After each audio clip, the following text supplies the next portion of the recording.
Now, just be nice. Can you relate to that? I know I was told to be nice frequently, and this is no dig to my mother or to anyone who shared that with me growing up. It's just something that most of us have been conditioned to be is nice. And so that's why I wanted to make this video, the cost of being the nice girl and what it's stealing from you. Because being nice did not get me a raise. It did not protect my heart. It did not make life easier. In fact, it made me exhausted and invisible. And so we've been conditioned to believe that if we're agreeable enough, quiet enough, sweet enough, pretty enough, thin enough, life will reward us. But it's a lie. It's a lie. And today we're going to expose the three nice girl lies that are costing you money, peace, and power. So listen, if this is your first video with me, hello, my name is Cledra, and I am the CEO and founder of Next Level Life and Business, where I help high achieving women make the money they want and create the life they love. And so the first nice girl lie that I want to talk about is nice girls get the corner office. Have you heard that? Nice girls get the, and maybe you're not in an office setting, but fill in the blank that if you're just going to be nice, you'll get it. It goes to a belief that if we work hard, if you work hard and you stay agreeable and you don't ruffle feathers, that you'll be rewarded. But the reality is, assertive people get promoted. Nice girls get passed over.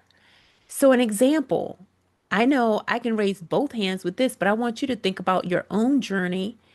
You train others, do extra work, support everyone, stay later than others, and get overlooked. Or worse, you get laid off. I know that was my experience. I was given the assignment to train this group of women. There were four women. And then shortly after, I was laid off. And they took my position. They hired four people to take my one position. So the truth is, closed mouths don't get clarity or cash. So when we're being silent, we are silencing our actual potential, our earning potential, our impact potential, our influence potential. Advocating for ourselves isn't arrogance, it's leadership. But if you're like me, and listen, my background is one of being a conservative Christian background where don't talk about yourself too much. You don't want to be too mouthy. You don't want to be too loud. You don't want to be too whatever, fill in the blank.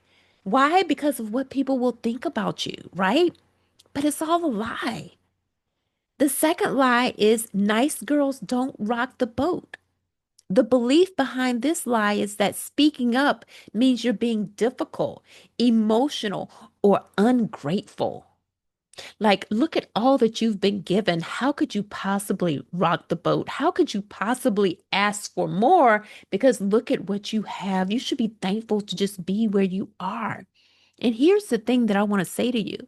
You can be incredibly thankful for where you are and want more or different.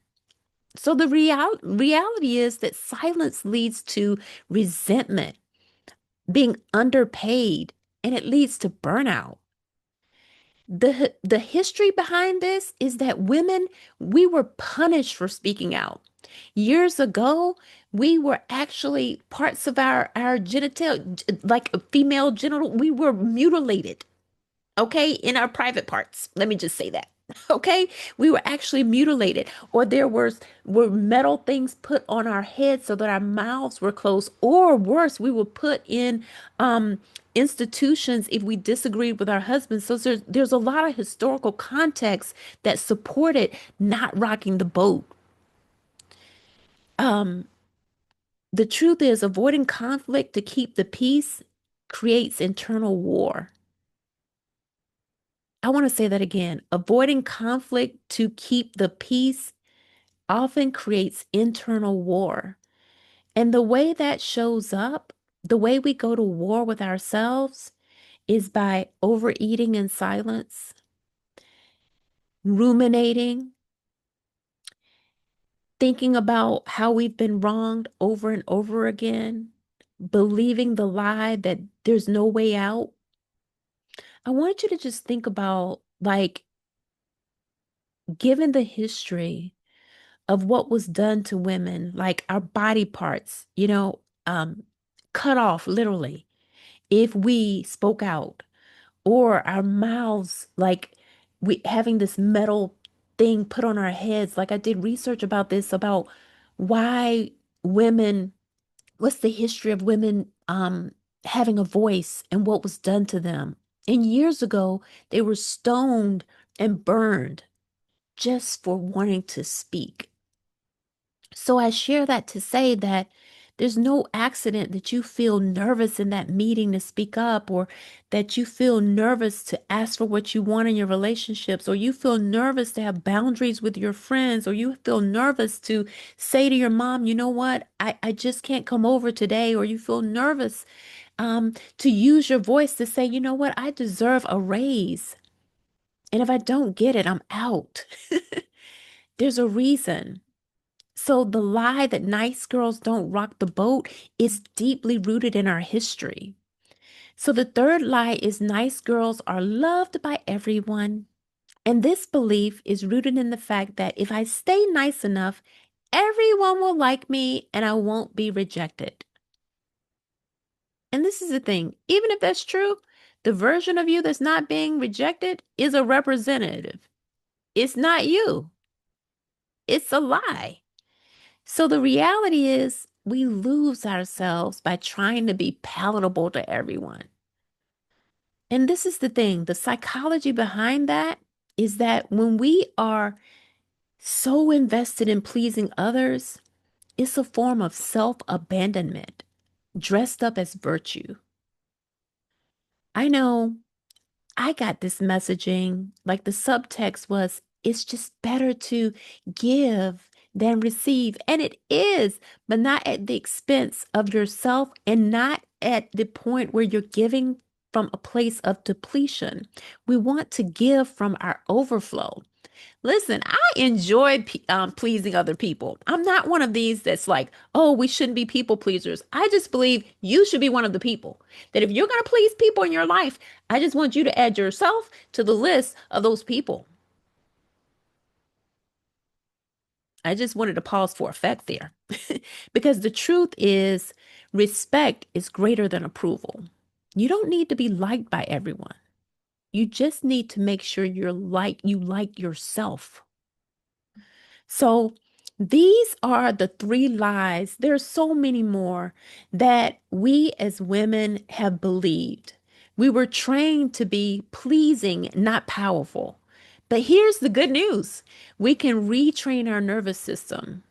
The fear of using our voice was inherited. It's not weakness. It's not something you need to work on. It's something you need to work with. Working with the way your nervous system responds to advocating for yourself. Because for most of us, the way our nervous system responds is it responds as if there's a threat. And so it offers all of these messages of why this is not a good idea. And we talk ourselves out of the very thing that we want to do because at a very primal level, it feels like it's unsafe.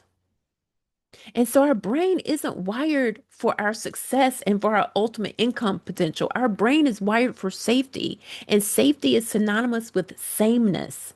So just understand what's happening when you have those moments where you're talking yourself out of the very thing that you want, or those moments when you're silent. It's just because you just haven't learned how to work with that part of you to move forward in a way that feels safe enough to move forward. So I want to make sure that you subscribe to this channel. I'm going to be giving so much more about what we have believed, the lies we've believed that keep us small, that keep us under earning, that keep us resentful, that keep us overeating, over drinking, over Netflixing, over buying, over consumed with how we look, over invested in being enough, all of those things.